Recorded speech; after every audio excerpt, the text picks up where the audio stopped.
देत नाही? अरे कोण म्हणतंय देत नाही? अरे कोण म्हणतंय देत नाही? हम सब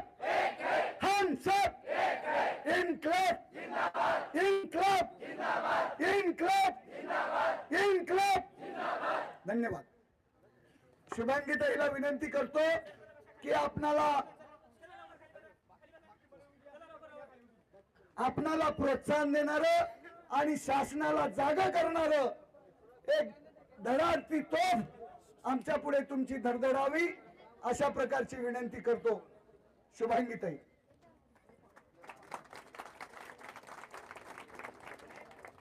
मी बालाजी पाटील चाकूरकर।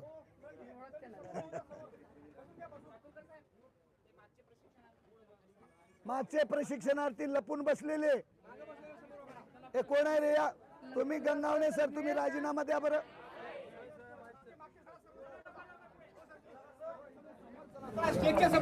सगळ्यांना जय महाराष्ट्र। महाराष्ट्रात राहतो आणि असं बसण्याची वेळ येते। हा योग्य आहे का?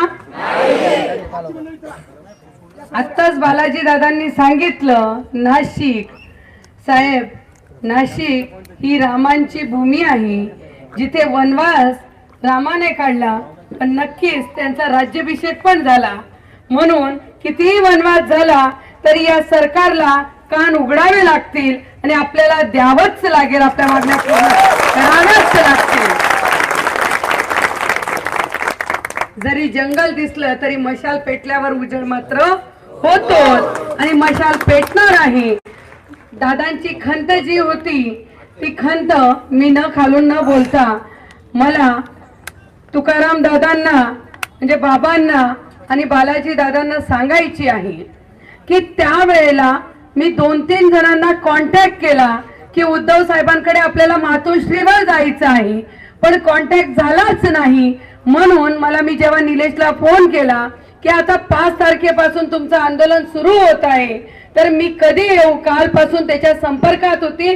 अनेक प्रशिक्षणार्थी माझ्याशी संपर्कात होते आणि माझ्या नाशिकमध्ये आंदोलन चालू असेल, फक्त व्हिडिओ कॉलने बोलून माझी जबाबदारी संपत नाही, तर इथे प्रत्यक्ष सहभाग घेणं, नुसता पाठिंबा देणं हे कितपत योग्य आहे, म्हणून मला सहभाग घेणं गरजेचं होतं। आणि इथे आलेली आहे राजाभाऊंशी माझं बोलणं झालेलं आहे, बऱ्याच शिवसैनिकांशी बोलणं झालेलं आहे, उद्धव साहेबांशी सुद्धा माझं बोलणं झालेलं आहे। म्हणून तुमचं शिष्टमंडळ आहे ते आता साहेब आपल्यात, आपण सगळे शेतकऱ्यांचे लेकरं आहोत, शेतकरी